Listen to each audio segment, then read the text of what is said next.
And some chimpanzees react to see the outside world for the first time in 20 years after being locked in a cage and experiment. Oh my god! Oh, what type of experiments do these people do? You imagine you can lock an animal somewhere for 20 years just for experiment? Oh my god! Oh, that is not hurtful at all. That's heartless in some way. So, or please, guys, be good to the universe and people and just everything. You see how these animals they feel nice and they feel like this is a new territory where instead this is where they were naturally meant to be. You see, but anyways, good vibes, man. What do you think about these types of experiments? You see, some are even afraid to go out and they are wondering, oh my god, you mean we can go out there and have all those privileges that you have been not having? Oh, this is not Do you nice. know who's going to show you that you are spiritually gifted? Part 2. In my last one, I talked about how animals, young children, will attract to somebody that is high vibrational, that is spiritually gifted. And here is another sign. When you were growing up, did you have elders tell you, you're such an old soul? I see you, old souls. You know what I'm talking about. And where you would just kind of gravitate towards even being around older people just because the maturity level was there for you. Another sign of you being spiritually gifted is the way you are stimulated by really deep conversations and such. You're not that surface level type of motherfucker. You really want to know why is this, why is the world the way that it is, tell me more, tell me what makes you tick type of thing. Let me know if that resonates to you. Drop a comment below. You're magical spiritual. Okay? And tap into your gifts. Trust yourself. You're gifted. You know this. You've always known this, okay? I love you. Okay, bye. What the hell is that? What is that? What are you on? Is that a bit of wood? Oh, sorry, mate. How's that? The guy, he was just hitchhiking on a bit of wood. That's pretty bloody cool. Let's have a quick look at that. All right, pause. Come here. God damn it. God damn it. Pause. Wow. Look how this wood has been in here for ages. Let's have a quick look at it. I wonder what's underneath. Oh, it's a crab. Dude, you are living your best life. I'll turn you over. All right, that's pretty bloody cool. All right, let's go check out these fish over there. All right, unpause. Good luck, Mr. Crab. You're crazy. You're loco. Righto. There we go. There's some birds working. Righto. There we go. This one's going to drive a lot of you crazy. If you're religious, please proceed with caution, specifically in the Abrahamic religions. In the last video, I demonstrated to you that the devil was not a horned red being, but instead Yahweh was. That video got demonetized. Yes, Yahweh was described to have horns, but that image behind me is not Yahweh. That is a different divine figure who I will be talking about later on in the video. Pause the video now and comment below who you think that is. So in the last video I was asked, how do you know that Yahweh was described with horns? Where did you get that from? Where is that in the Bible? And listen, family, you're not going to see me quoting the Bible a lot, and I'm going to explain to you. This is going to be the only video where I'm just breaking down all these biblical sources for you. Maybe not the only, but one of the only videos. So I'm going to give you 4 reasons why I do not like to use the Bible when explaining to y'all why something is dealing with biblical characters. Number 1, there's no Bible that everybody agrees on. Some of y'all are still reading the King James Bible, which is by far one of the worst translated Bibles, but everybody doesn't use the same Bible. I mean, even there's scholars today that are finding out information that make almost every single Bible invalid. Number 2, translations are also interpretations. You know, like when they first interpreted the word, like the story of Adam and Eve, and said, hey, that rib is, they got Eve from Adam's rib. It was originally, I think it was like a word like Sella or Tesella, something like that. But it meant equal side. But their culture couldn't come to grips with that. So they mistranslated as in the smallest part of his side that they knew of at the time, which was a rib. Number 3, the people of the Bible did not have the Bible.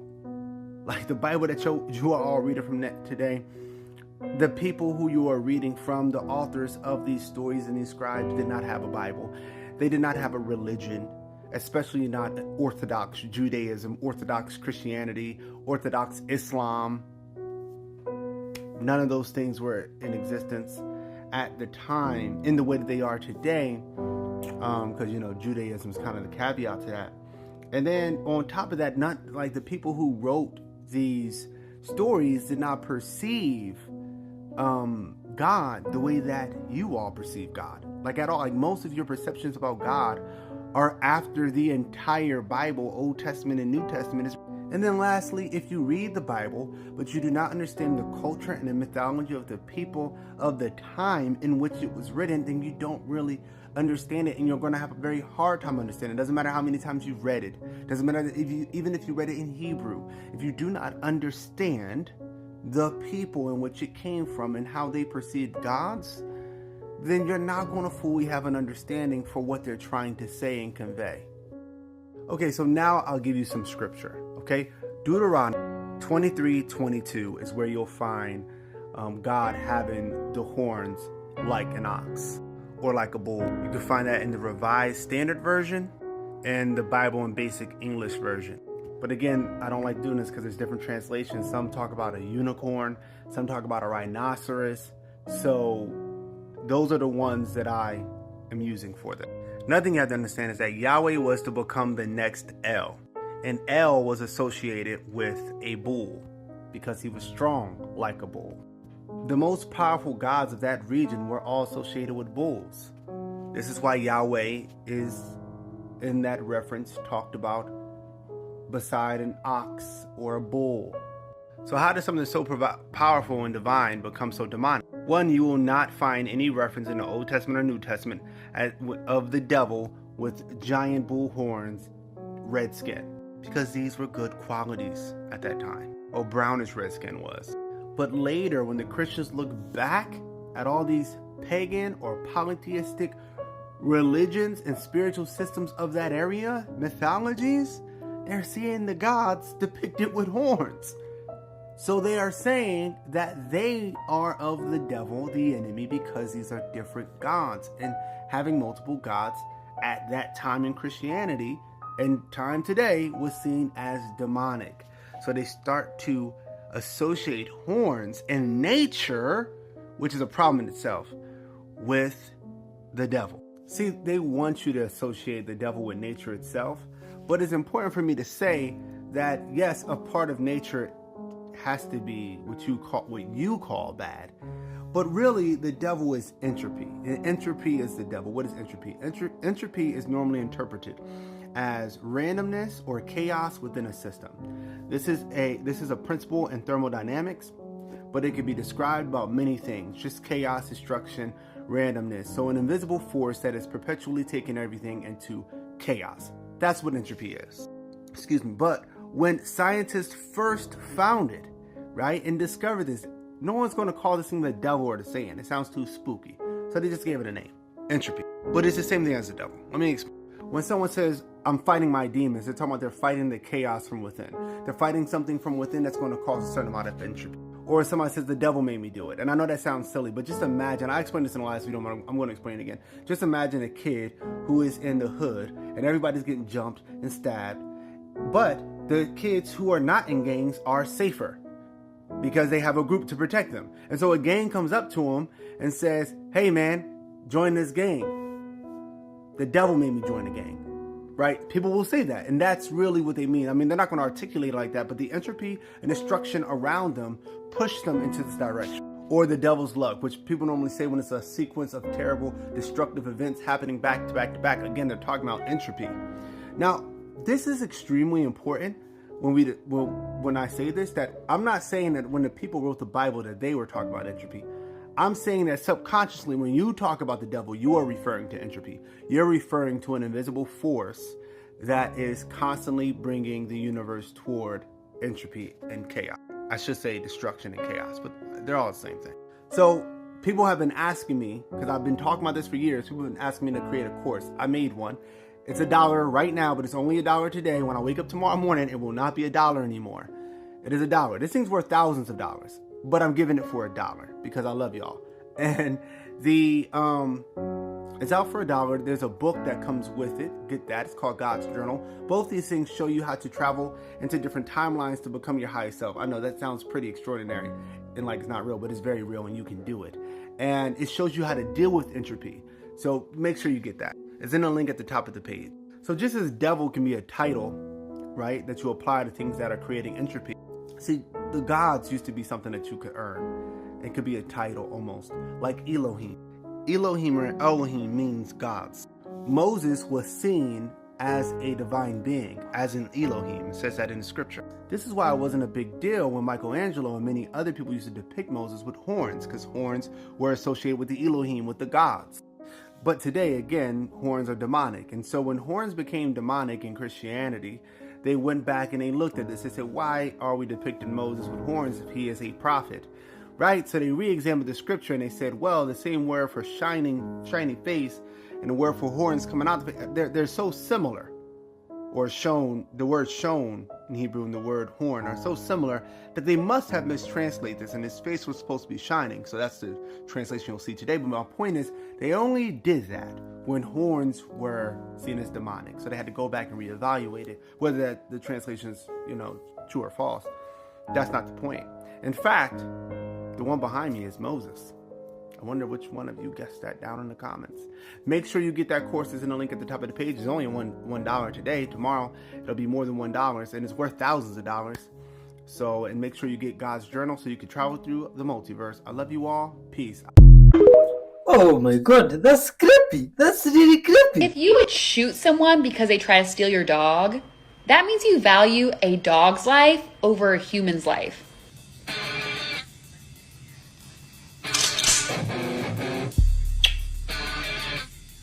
If you would shoot someone because they try to steal your dog, that means you value a dog's life over a human's life.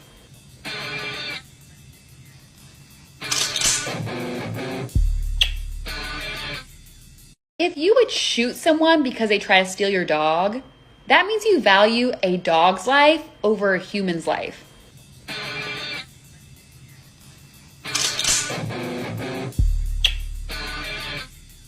If you would shoot someone because they try to steal your dog, that means you value a dog's life over a human's life.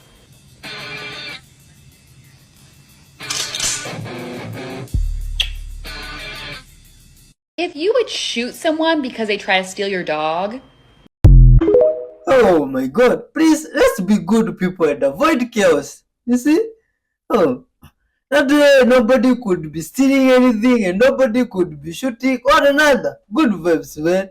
And someone's father who went to visit them just to see them at their school. You see, he came from work and let's see what the reaction when they see their dad, man. Because this is incredible. Let's see. Where is the person?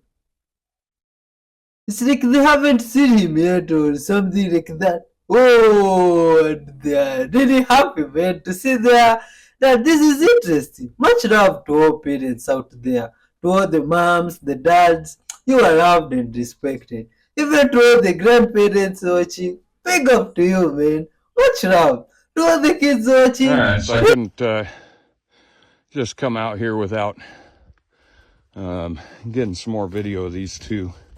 They're not that deep, but still worth checking out, and probably pretty safe for pretty much anybody to come look at.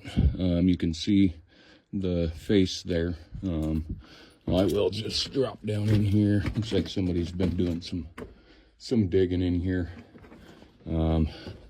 May come back in here with the UV and see what we've got, but nothing too crazy. A lot of sulfur, a lot of this kind of stuff growing on the walls. I assume that's probably some kind of sulfur or something, the yellow there.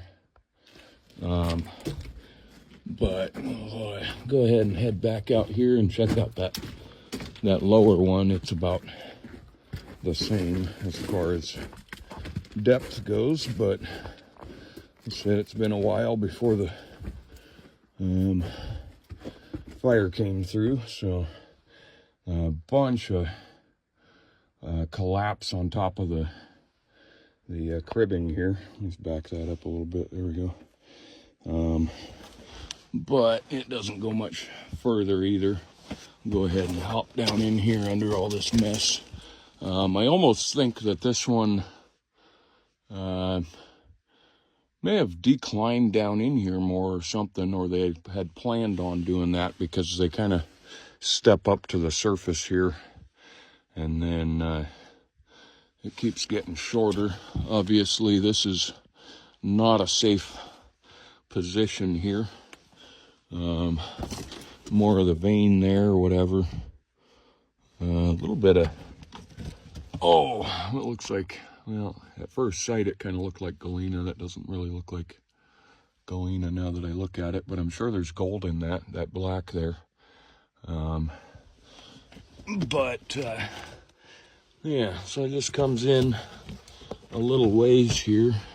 I think it was flooded last time I was out here, so I wasn't actually able to get all the way in here. This is nice.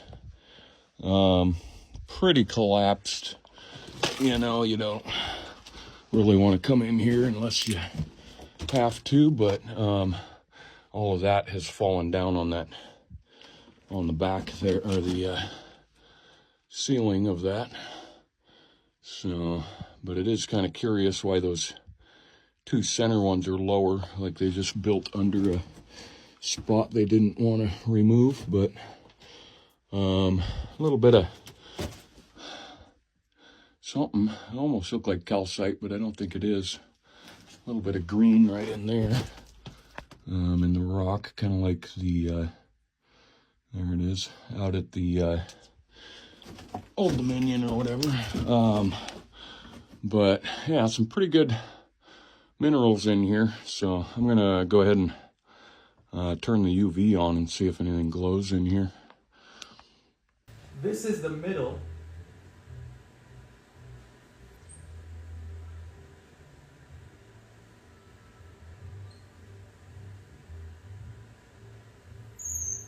You might have seen The Last Supper.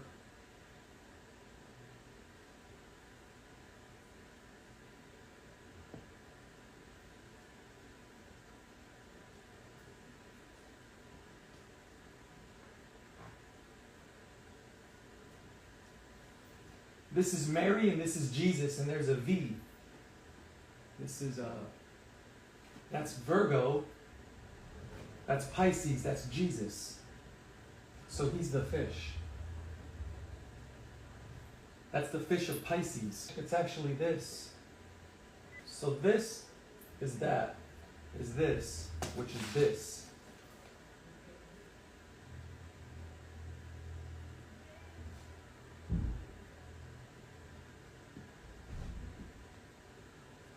Pisces is the fish.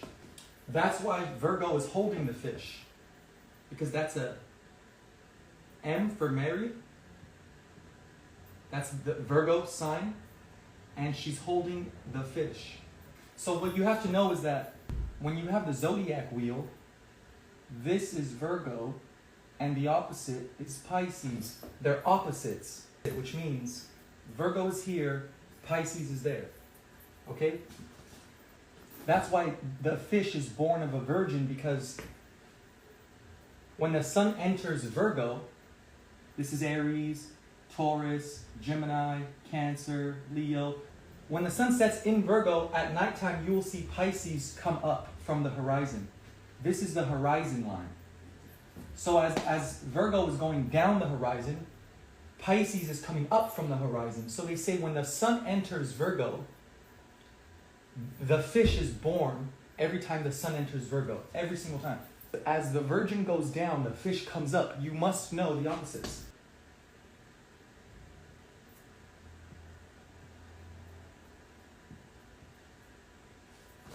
This is called lumen. which is light. This is called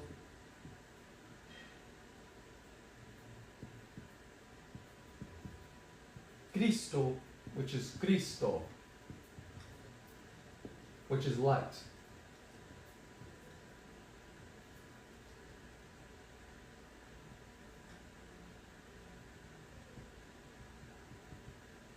Here's the east, where the sun rises. Here's the west, where the sun sets. So east and west. This is the Nile River. It's your spine. And here's the Nile River. The Nile River with the delta. So this is the delta. And there's the pyramids. The pyramid is right here. You have the east, the west. This is Aries. See, this is called Abacadabra.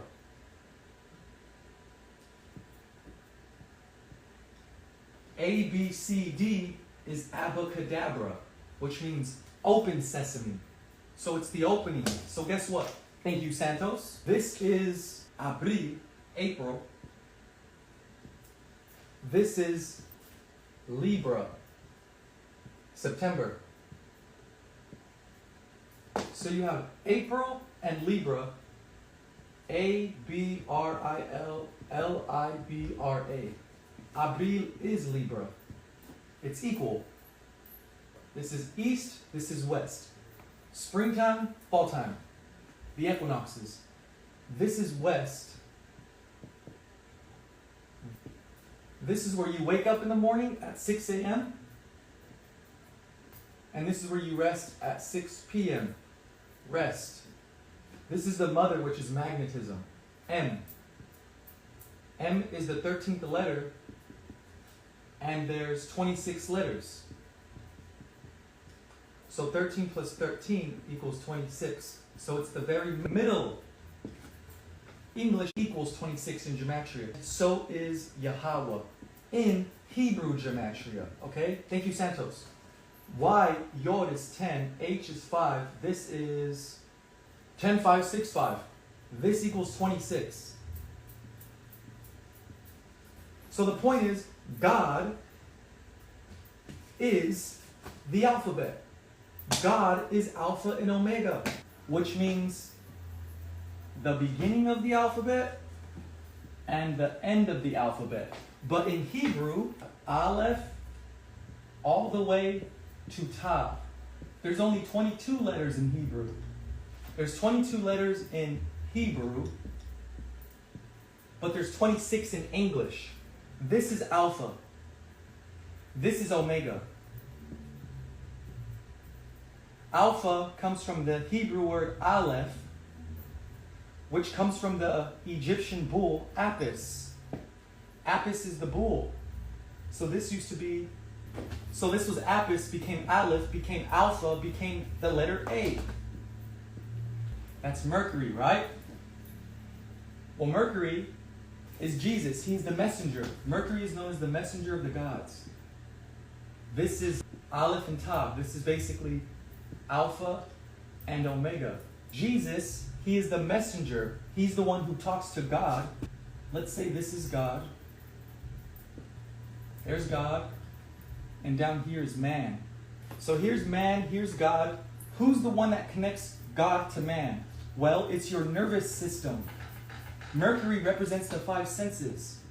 He represents your nervous system. Why does he represent your nervous system? Because what connects? When I touch something,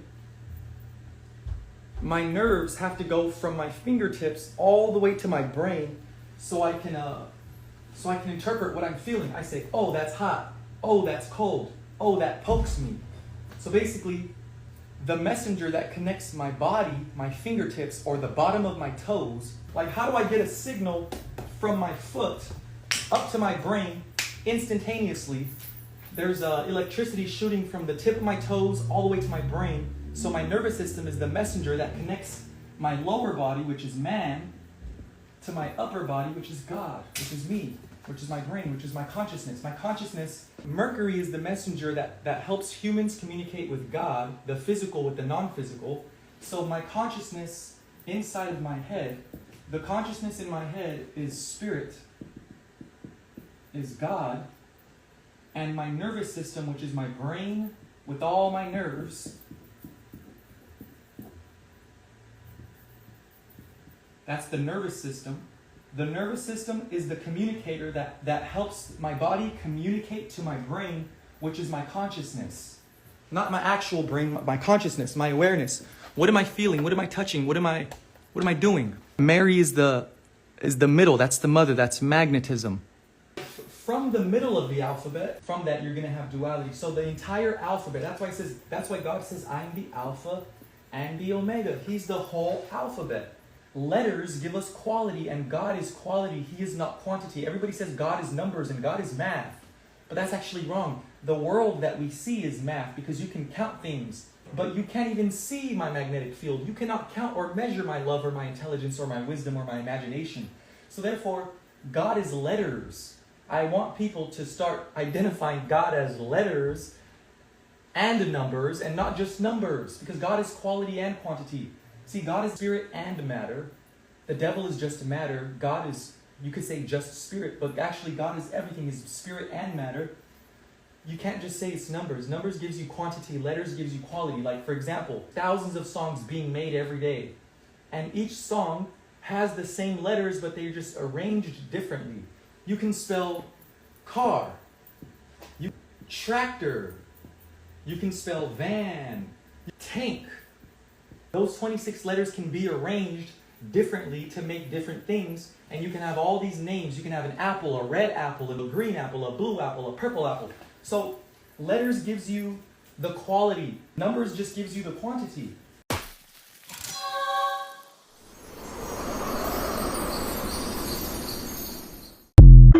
See, that guy was sharing some very interesting information. Did you know that when you die and go to heaven, you don't become an angel? And how could I possibly know this? My name is Dakota Lee. I was born with a gift to see beyond, to see the world beyond this physical one. And it's just gotten stronger as I've gotten older. I saw my first angels when I was 8 years old. I saw Jesus for the first time when I was 10 years old. And when I was 12 years old, God did something amazing with me. He started inviting me to come up and visit heaven. And man, do I have a lot of stories to share. But this one is so interesting. People assume that if you're in heaven, you are an angel. And angels are very real, but they are a different class of creation than human beings. And I'll tell you the first time that this was really cemented for me. I was 12 years old. God had been letting me come to visit heaven for a few months, and I would visit for, I don't know, sometimes a trip as short as just a few minutes, sometimes hours long. It really depended on my schedule as a middle schooler. And if mom was calling me to dinner or if I had homework that I needed to complete, and God was always really good with me about integrating into my life and not just taking it over and messing things up with what he wanted me for me and what he wanted me to see. So when I first started visiting heaven, I saw the throne room of God. And I have another video about what that looks like. When we started venturing out from that, I was actually walking with God, and he was so tall to me. When I first started seeing God, I was about the size of a toddler if he were the size of a huge football player. And he's only gotten bigger as I've known him more and more. And Jesus always looks the same. Well, there's a few differences, but he is always the same size in a person. But my perception of God, as my perception of God grows, who I see as God also grows. That being said, I was walking next to God, and we were walking out of the throne room and walking across a field, and I could see at a distance this really beautiful, a city that was just kind of shining. Even the buildings itself seemed to emanate a light, even though I couldn't see necessarily a light bulb. And I saw people. And before I could even point them out, because God knew I was seeing the people at a distance, and he said, Dakota, those are saints. And I look at him and I go, all of them? And God goes, yes, I want you to call them saints. If they are here, they are a saint. Now, this is different than what the Catholic Church calls saints, which are only a handful of people.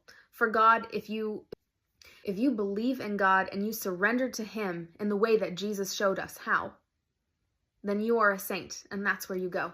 But they are different than angels. So if you're interested, I can talk more about angels, and I just have so many stories to share. But you know what? Here's really the nugget from this, even though it's kind of cool to know that. What I want you to understand is that God doesn't make a human being an angel when they get to heaven because he values you as a human being so much. He doesn't need you to change into some perfect creature that is an angel. He already sees you in perfection that is of his doing, not of your doing, of his doing. He doesn't need to he doesn't need to change who you are. His love perfects you as you are. And that's kind of I don't know, one of those, what's the word? A paradox that God is really fond of and he loves to show us. So I hope this helps you see your own value the way that God sees you. Much love to yourself, man. You are wonderful. My mind is being blown right now. So there was a fascinating experiment done on cats, and what they did is that they took a group of cats and they microwaved all of their food for a month. They were under artificial lighting. What they found is those cats actually died. What did they die of? They died of hunger, of starvation. The biophysics of that food. Chemically, it was the same. It was the same protein. It was the same, calcium. It was the same carbohydrate. But physically, it had actually changed the structure of the food to radiate it with shortwave radiation in a microwave. And those cats actually died eating that food because they were losing the organic portion of the food that they required to stay healthy. Oh my God! Oh, that's unimaginable! A worker while on duty accidentally stumbled upon a secret. With the force of the excavator as it dug suddenly, soil and rocks scattered, revealing an immensely valuable object. On that day, a peculiar event occurred. The excavator was functioning as usual, but this time, the construction manager urgently called for a halt. After a series of explanations, he instructed the driver to limit excavation carefully. This left the driver feeling terrified. Perhaps the manager had received information that this area might contain buried ancient artifacts. Construction workers always fear accidentally excavating spiritual things like tombs. Only half of the soil had been dug up, and the situation mentioned by the manager wasn't apparent. He insisted on continuing the excavation without much concern. In no time, a round stone rolled out, covered with a layer of limestone. When opened, an unexpectedly significant discovery emerged. Inside were numerous golden objects. To confirm if they were indeed gold, further appraisal would be needed. However, today was a fortunate day for them.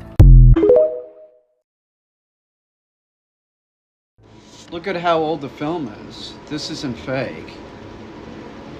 They didn't have fake mermaid tails back in the 20s. This is very early. I'm Peter Kane. I'm president of the Mermaid Society. This is real. Those are... Oh, good people. What do you think? We don't even know if the universe had a beginning in time, because we don't know what time is. And that might be a strange question to ask, but actually our study of black holes is leading us to think about what time might be, which is an astonishing thing to say. So we don't know what time is and what space is at a fundamental level. We have some rough ideas, and so we don't know really what it means to talk about the beginning of the universe. We don't know how life begins. We don't know how common life is in the universe. We don't know how far you would have to go away from the earth to find anything living, even a single cell. So I think that the most fundamental questions about existence, right, we don't know the answers to those. But it's astonishing to me that we're making progress. And we're making the progress through science and observing nature. But again, as I emphasize, how we're to respond to those discoveries is a deeply human question. If you choose to Wonderful people of Earth. Thanks for watching up to this far, man. You are loved and respected. You are always of great value to this channel, you see? And may the universe be rewarding you randomly, man. The surprise gifts of good vibes and love, you see? Keep it tuned next time for some fire episode that will be coming soon. Hit the like button and the super thanks. if possible. Bye bye.